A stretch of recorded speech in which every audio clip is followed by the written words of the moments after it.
Y al principio del programa, Yolanda nos contaba desde Oso de Cinca las consecuencias que estaba teniendo la crecida del río Cinca. Los vecinos cuentan que lleva pues casi un mes y medio con caudales superiores a lo normal y eso está teniendo consecuencias nefastas en los campos. Y ahora, Yolanda, desde Almudafar, muy cerquita de Oso de Cinca, cuéntanos cuáles son los problemas que allí se están ocasionando. Pues en este caso nos hemos situado en uno de los caminos que han quedado pues en este estado en el que están viendo. Es uno de los caminos que accede a la granja de José, donde tiene porcinos, y me decía, ayer aquí mismo, en esta margen derecha, el agua caía como una cascada. Igualmente que una cascada que caía, sí. Igual iba 1 metro por encima de la margen. Tenemos los animales allí, el camino impracticable, con coche no sabemos si va a poder entrar y necesita los alimentos para los animales que en estos momentos no los tienen. Ahí está, y lo que se necesitaría es que un día antes de soltar con puertas que avisaran, al menos te perderías de harina y de todo y no haría falta eso. Ahora tengo la harina justa, suerte que mañana a lo mejor se puede pasar con un camión. Porque hasta ahora no ha podido acceder ni ver los destrozos ni... No puedo acceder por un medio de unos melocotoneros, pero con camión y con el coche, con el camión no se puede pasar y con la furgoneta justo. Los melocotoneros, Rosa, que creo que son tuyos.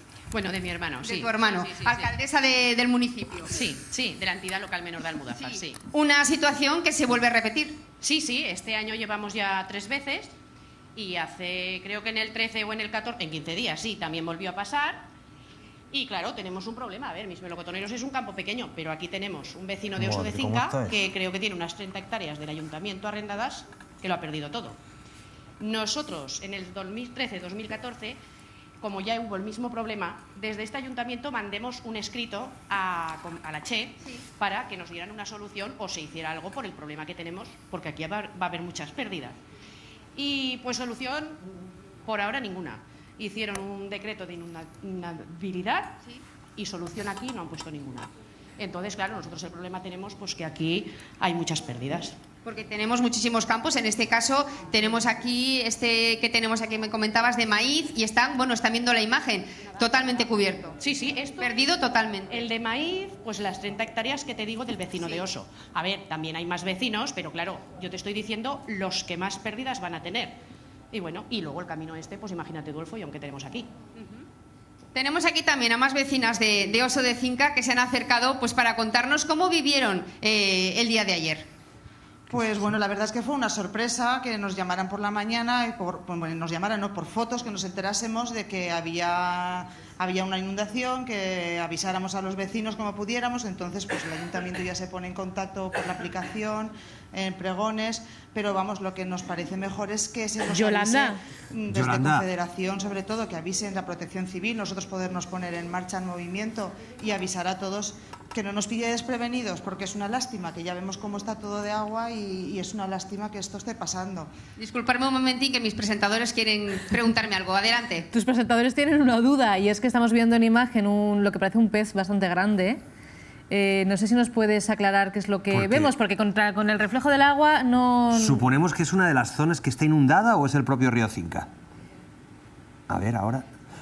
Sí, bien. Efectivamente, pues estamos con una de las vecinas. Sí, es una de las zonas inundadas. Que te suena mucho esta finca, ¿verdad? Sí, porque somos familia, con el de la finca somos primos. Entonces ya es la 3ª vez que este año les pasa esto. Y es que además es que no avisa a nadie y es que esto lo tienen que mirar de solucionar, porque luego si no limpian los ríos, si no hacen nada, pues estaremos siempre igual. ¿De qué es esta finca? Esta finca de maíz. ¿De maíz también? Sí, de maíz, pero ya es... Bueno, era de maíz, ahora es de los peces. Ya no va a poder plantar nada y no va a sembrar más porque ya está muy harto. Eso es que estamos viendo una imagen que cualquiera que la puede ver puede decir, es que esto es un lago. Claro. Porque es que, claro, estamos viendo hasta peces, Miguel. Pero cuando baje el nivel habrá que sacarlos de ahí. De carpas. Carpas. Claro, eso me dice Blanca, que cuando baje el nivel del río, pues estos peces hay que sacarlos de aquí. Sí, sacarlos o se morirán aquí, pero va a oler y va a dar asco venir aquí. Es que va a ser otro problema añadido. Exactamente, es que es eso, es que todos nos ayudan en estas cosas. Pues esta es la imagen que tenemos aquí, muy cerquita de Oso de Cinca. Desde luego el Bajo Cinca, el más afectado por esa crecida de este río que tuvo lugar ayer. Mira, un cirulo, me dicen los vecinos, que se ve por allí al fondo. No sé si mi compañero Jorge lo puede captar a través de su objetivo, pero bueno, es la imagen que nos deja a día de hoy. Eso lo hemos visto. Sí. Bueno, pues una imagen bastante impresionante, Yolanda, como el río Cinca está negando los campos y esos peces que, claro, entendemos que han llegado allí con esas crecidas y que ahora están atrapados. Y Muchísimas como tú y yo gracias. somos más de ciudad que el asfalto, no sabíamos lo que estábamos viendo. No, claro, estamos alucinando.